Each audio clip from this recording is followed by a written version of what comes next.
Hello and welcome to the Anatomy of Knitting, episode 60. My name is Erin and I'm going to be your host. Today is February 26, 2015. I almost said 2009. And like I said before, my name is Erin and I'm coming to you from Cork, Ireland. I'm an American expat living in Ireland right now. And do not adjust your screens. I am, yes, a little red and a little spotty. I will get to the loveliness that is all about in just a moment. So in this week's episode, I'm going to do a little week in review. I'm going to talk about a finished object. I'm going to get my show notes here. I'm going to talk about some works in progress. I've got some quilting to show you and some sewing to show you as well. So let's get started. So the week in review, my apologies that I did not record last Thursday. However, I had the strep throat. Lovely. Although here, apparently, they call it septic throat, which just sounds so much better than strep throat. I had it so bad that my tonsils were super swollen, and I had a lymph node that I could feel like here and down here. I had a fever one day for a full 24 hours. That was lovely. Thankfully, it was low grade. It wasn't super high. And let's see what else. It was starting to impinge on my breathing a little bit, all the swelling that I was having from the strep throat. So I ended up going to South Doc, which is the urgent care doctors. I couldn't wait until regular operating hours. And the doctor took one look at my throat and said, "Oh yes, that's strep. Let's give you something." So I got a prescription for amoxicillin when I'm really blown out here. My apologies. I'm trying a few different lighting things. Let me try turning that one off. That's a little better. Let's see. I got prescribed amoxicillin and a pain reliever. And let's see if I can angle this a little bit better so there's not so much glare on my glasses. So yes, amoxicillin. And I took that up until, I started on Friday. I took it until Tuesday. I took my morning, let me just take my glasses off. That'll be better. I don't really need them to see distances anyway.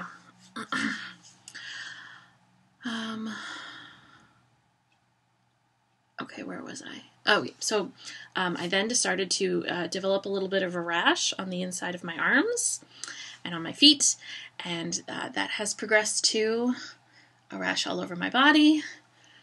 And so I'm either allergic to the antibiotic that was prescribed to me, which would suck because amoxicillin is a penicillin, or I have a recurrence of an autoimmune thing that I had in 2009, which would suck even more because that's something called Still's disease. And basically it's part of the family of rheumatoid arthritis, or part of the family of rheumatoid arthritis. And when I had it in 2009, basically I had a fever for 3 weeks, and there was no infection that would explain the fever that I was having. And I was having significant fevers back then. I was going up to 104, and it was not a fun time in my life. And it was right before I got married, like a month before my wedding that had happened, and I had this whole same full body rash that you can see. It was really itchy. This one is really itchy. I'm one big bag of itch right now, which is lovely. So either scenario is not good for me because penicillins are a fantastic medication and I would really hate to be allergic to them. So I'm kind of waiting and seeing. I'm going to give this a couple of days before I go see the doctor. It's so funny that there's no rash right here. It's probably the only part of my body that doesn't have a rash is around my eyes. Anyway, I'm going to give this a couple more days before I go seek some medical advice. I don't have any of the other symptoms that I had back in 2009. Like, I don't have the fever. The only fever that I had was prior to the strep throat. And it always seems to be kicked off by an infection. Apparently I had a strep throat infection back then that was diagnosed by a rapid strep test. I don't remember having such as a horrible sore throat as I did this time. So I figured a red and spotty Erin is better than no Erin, so I am here to record. And you'll see that I am upstairs on the 3rd floor in my sewing and knitting room. My husband caught my strep throat, and he is currently downstairs working on learning some coding language. I think it's called Python. I'm not 100% sure on that. And, yep, so now I'm up here. And although if it goes well, maybe I'll record. The background's a slightly more interesting than downstairs, so maybe I'll record up here from now on. Another good thing one good thing that happened this week is that I fixed my Knit More Girls tape measure. The one that Nate totally pulled out and stretched out.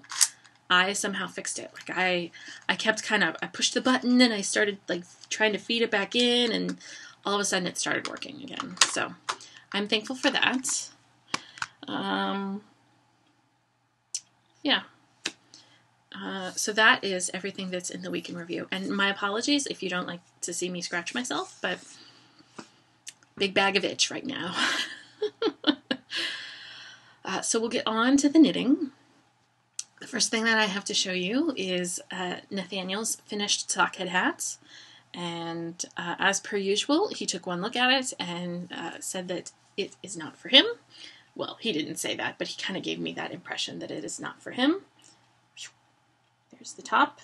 It's nice and pretty. This is Done Roving Yarns in their... Oh, goodness. I even tried to look this up last night so I wouldn't... The yarn is, I think, the Frolicking Feet base. Let me just double check and make sure. Yes. Done Roving Yarns Frolicking Feet in their Pot O' Gold colorway. I took the big sockhead hat and kind of decreased the amount of stitches that it calls for, and then made my own version of the sockhead hat. The decreases, because I just decreased the stitch count by 20 and didn't pay attention to how it would be divisible by the number of plain stitches you do between decreases.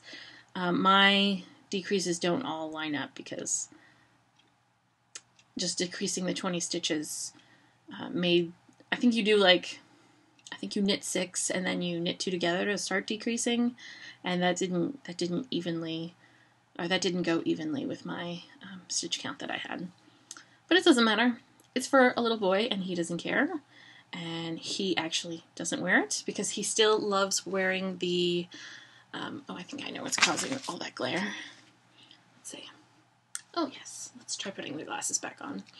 I have this patch of sunshine on my table here that was on a page protector, so that's what was reflecting. There's still going to be reflection from the light, so whatever. We can't be perfect here. Yeah. So yes, he doesn't wear it. He still likes wearing the Fruju hat. So if he sees the Fruju hat at all, he wants nothing to do with anything else. He just wants the Fruju hat. But Malcolm actually wore the hat, and let's see if I'll scoot to the side and put the picture there. He looks very cute. They both look very cute. Actually, it's a picture of both of them, so maybe I'll just do a full screen picture. So that's my finished object. Turned out really nice. So itchy. Works in progress. Progressi, whatever. I have installed the sleeves. Oh, so I finished doing all the knitting for the hopper cardigan, and I have installed installed both of the sleeves. No matter how I try and show you, the color just does not want to be true to life, because this is so dull on the camera compared to how it is. So just to prove to you, 2 sleeves, flip it around, 2 sleeves, 1, 2. Seaming went really easily. I used something that I use in quilting. They're called Wonder Clips, and they're by Clover.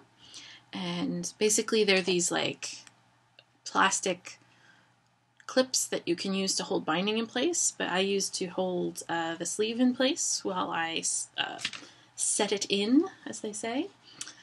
And the way that I did that was I would do half of a sleeve. I would set in half the sleeve and put the clips on, and then I would sew that half in, and just so I would have access to the reverse side, I wouldn't clip the other side yet. Once I got to like the last 2 clips up here, I would then set in the other side with the clips and then sew that up. And that seemed to work really well for me. I've tried it on. It fits. It may be a little big up here, but once I have the ribbing on, let me show you what the cardigan is going to look like. Oh, there's a pen in there. I think once I have the ribbing knit, it will not be as loosey-goosey. And I'll try and make sure to bind off slightly tighter on that. And this is from New American Knits, Classic Sportswear Patterns by Amy Christophers, I think. And I am using a yarn that I bought here in Ireland. This is Studio Donegal, Soft Donegal.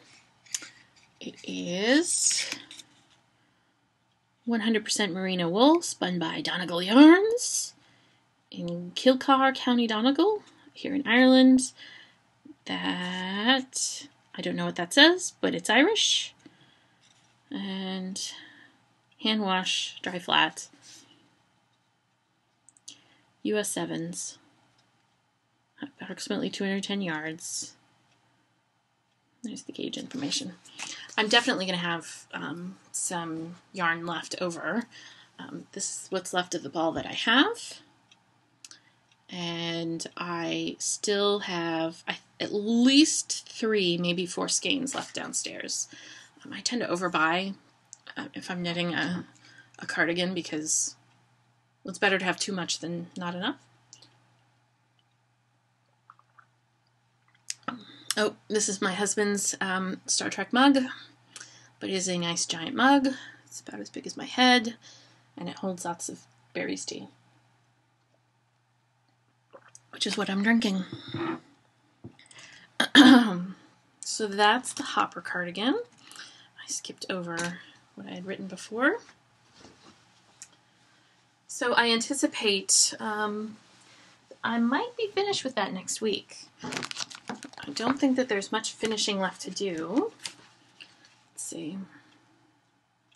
Yeah, button bands and neck bands. That's it.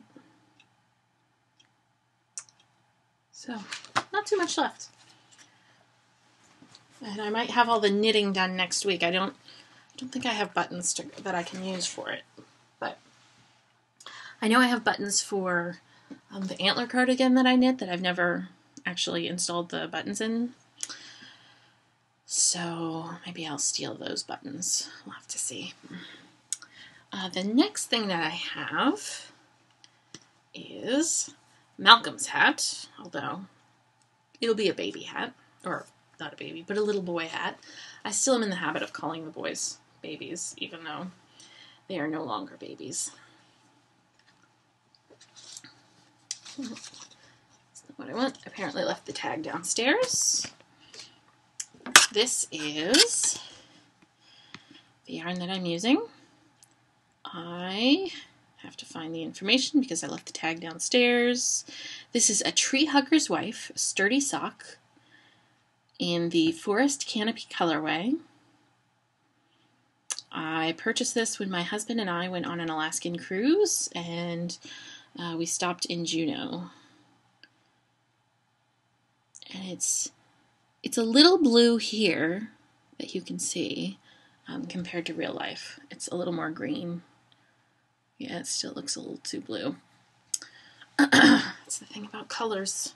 Very hard to represent. Oh, I apparently stopped mid-row. My apologies. For those of you who haven't seen me knit before, I knit a weird way in that I throw with my left hand. So, I'll do it so you can see, so I can finish this row. I cast this on about when I finished the other hat. I think that was maybe Saturday or so. And I have been knitting on that since. And I'm doing the same exact thing that I did with the other sockhead hat, in that I cast on 20 less stitches than the official sockhead hat pattern calls for. And I know that the decreases are not going to work out to be symmetrical on top, so I'm just going to live with that and be happy. Almost done, almost done. There we go. And done. This is very much semi-solid, although you can see a little bit of patterning with it. It's very pretty in person. It is much too blue on the screen here. Big old pile of itch. Aren't you jealous? But it's really pretty. And it's super squishy. The yarn is all super squishy. And again, I was lazy and I hand wound the ball because I didn't want to go upstairs and get the ball winder and skein winder. So that's what I have on the needles. I anticipate that I will be done with this by next week.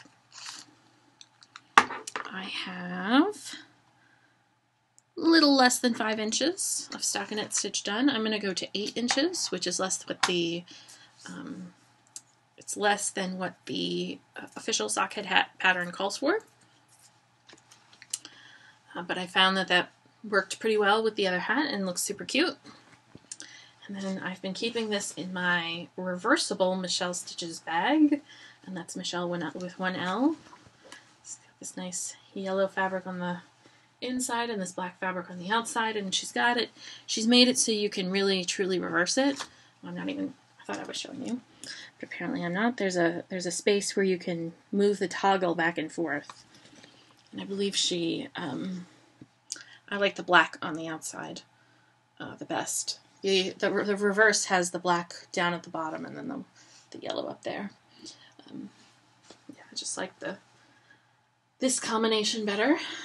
And I bought this back when she was trying to raise funds to go to Camp Kip. So I love this bag. So that's it with my works in progress. So to talk about some quilting things, I know I was telling you all about the block of the month project that I was doing for the Irish Patchwork Society. And so I debuted the first block. Apparently just knocked something out of the little bag here, pardon me. If you're curious, this is all the stuff that I've been working on. Southern branch of the Irish Patchwork Society. www.ipscork.com. This is our Facebook account and our Pinterest account, and you won't need the email, but I've been doing all this stuff for them because it's mainly filled with older people. There's a few people my age there, but they're mostly, I would say they're mostly like my mom's age and older, which, you know, isn't bad, whatever. But not a lot of them are supercomputer, or as computer literate as I am. So those are all the things that I've done. And then, so the first block of our Block of the Month quilts is what's called a rail fence block. And I'm doing 2 versions of the quilt. The first version is going to be in this. This is Miss Kate by Bonnie and Camille by Moda Fabrics. It is a fat 8th set that I had, and so I'm going to make Block of the Month quilt out of that. So this is the first block, and then the rail fence is usually, so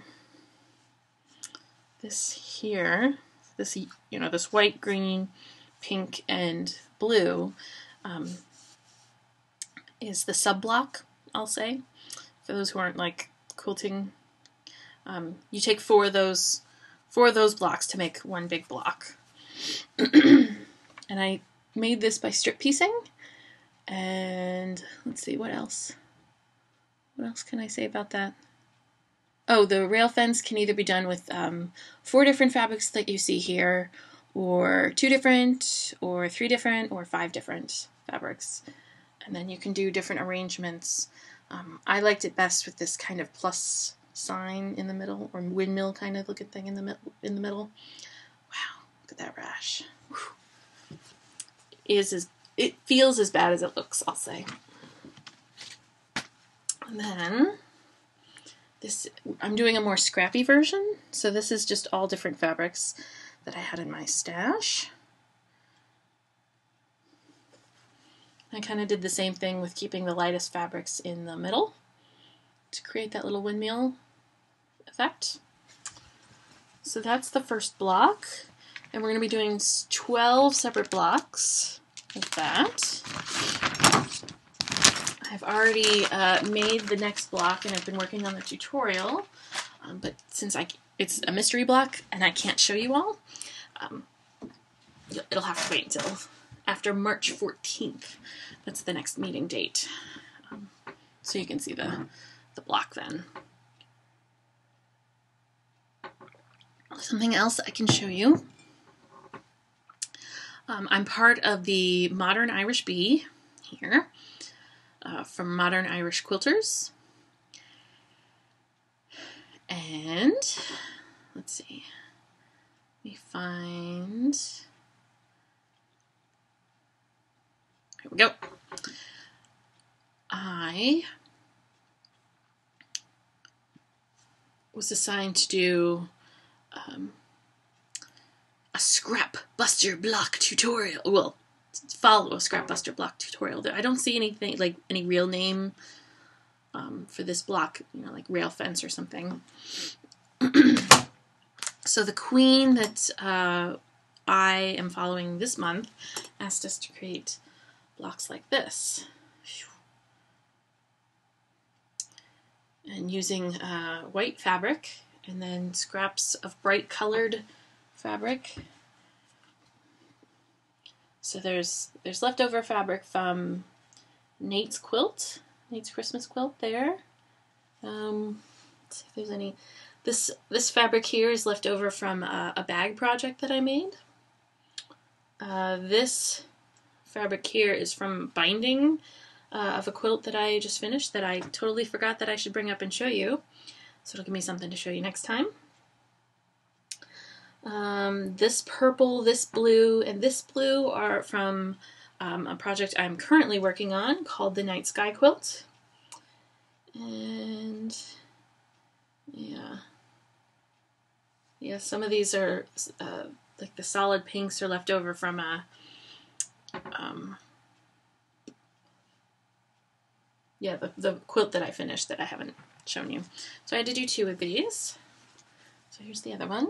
Same fabrics. Bright, happy, pretty. So now that I've shown you these, I can send these on their way. I think I have to send them to, let's see, Limerick was last month. I don't remember where I have to send them this month, but somewhere here in Ireland. I guess I can show you what I'm working on quilt-wise now. If you'll pardon me scooting out of frame. I didn't think I would show you this, but since I'm only about 25 minutes in, just give me a little more content. I'm keeping this in a biscuit tin, as they like to call them here. How do they call cookies biscuits? I always think biscuits are more savory. Anyway, this is the next quilt I'm working on. There we go. Looks really complicated, but is not. The way that they have you assemble it is in strips, so you don't have to do any Y seams, which is excellent. I'm too scared to do Y seams right now. And I'm doing this in solids. And I've currently gotten all of the reds, oranges, yellows done. And I still have to put a black strip on the edges here. But you'll see when it's done and they're truly sewn together, that's what it'll look like, which is super cool. And I've been really pleased with my ability to like really match these points. Well, that one's not great, but the other one is good. Yeah. My goal this year was to try and work on shapes that were other than squares or rectangles. So I'm working with diamonds and half triangles with this project. And I'm doing this to work up towards, what did I do with that pattern? Here it is. I'm trying to get brave enough to tackle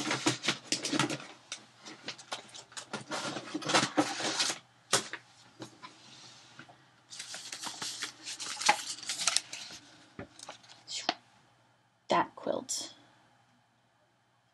which is the Aviatrix Medallion by Elizabeth Hartman. It starts out with these diamond, this diamond medallion in the center, which you can't exactly tell right now, but those are birds in the center. So I'm trying to get brave enough to work up towards this. I'd like to do this one this year, and I typically don't buy the fabric that the pattern calls for, but those colors are just so amazing that I bought them. And they're not easily accessible right now, so otherwise I'd show you because they are spectacular colors. So I'm working on the next set of colors, which is purple. And I've got a bunch of things pinned, and so now I just have to sew. Sorry for the noise there. So that's one of the quilty things that I've been working on. And then sewing-wise, because I'm going to the knitting and stitching show, hopefully this won't mess me up. Next week, this time next week, I'll be on an airplane flying to London. Yay! And attending the knitting and stitching show at the Olympia Center. I thought, I need to make something to wear. And I have a cotton and steel dress that I made when I was in the States last time, so back in October. So I figured I'd take that. And then I thought, I need something else, because it's probably going to be too warm to wear much wool. So I wasn't planning on bringing a ton of knitted things to wear. So I purchased this pattern and fabric for it when I was in the States in October. And it is a Schoolhouse Tunic by Sew Liberated. I don't like how her boobs are slightly cut off, because they have the seam for the from the bodice to the skirt of the tunic going across her boobs. That's not flattering. So I did some adjustments with the pattern, and I sewed what's called a toile, which is sort of a practice piece. It's all inside out, and I used cheap muslin. And I made it, didn't have enough fabric for the sleeves, so I made it sans the sleeves, but it looked decent on me, and the seam laid in the right spot underneath my boobs, because cutting off your boobs is not a flattering thing. So I am knitting it I did it again. I'm sewing it in this fabric, and it's a lot more, it's more purpley blue. I guess that's a little more accurate there. This is a bias binding that I cut 2 of when I only needed 1. And I have part of the bodice complete. I haven't been doing much sewing since I started this because I've not been feeling well. And let's see. And the boys haven't been feeling well.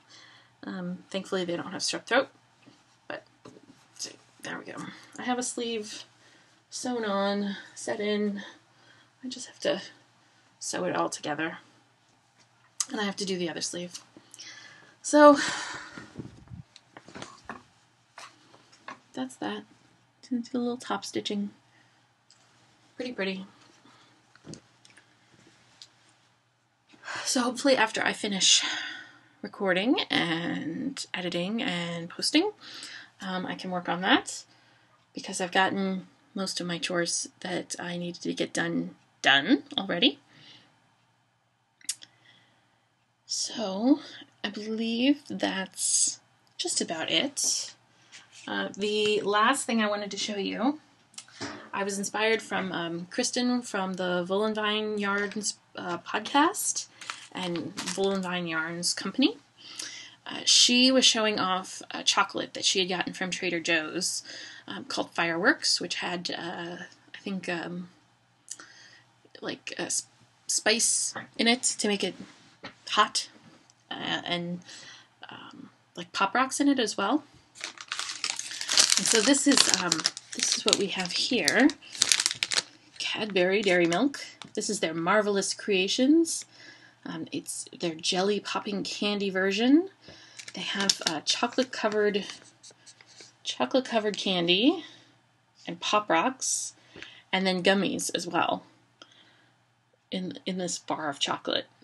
So like these little white dots, that's the Pop Rocks. That pink one up there is a jelly or a gummy, and that light purple one down there is like an M&M. And this is probably my favorite chocolate bar that I've found since I've moved here. Just because the Pop Rocks in chocolate are just so unexpected. Like you bite into it and you're just like, oh. So I wanted to show that off. And my apologies for all of you in the States. You won't be able to eat or get real Cadbury because some lawsuit or something. So sorry. It's really good. It's better than the Nestle produced Cadbury, which I think is what for like the Cadbury cream eggs, I think that's what you end up getting is something that's produced in the States by Nestle or something like that. Anywho, that's everything. We're 35 minutes in. I think that's pretty good. This week, let's see, what little boys things did I download? There's a video of after I woke them up from a nap. they were being silly. And there is something else. I can't remember. It'll be a surprise. But they've been good. Thankfully, they haven't gotten strep. I've been really heightened to make sure that if they showed any symptoms that we get them into the doctor, because nobody wants to get strep throat. Nobody wants to deal with that. Nobody got time for that. Okay, that's everything. I hope you all have a good week. Send me antihistamine thoughts to make this go away. I don't want to be taking this to London. It's very uncomfortable. Okay. Have a good week, y'all. I'll see you next time. Bye.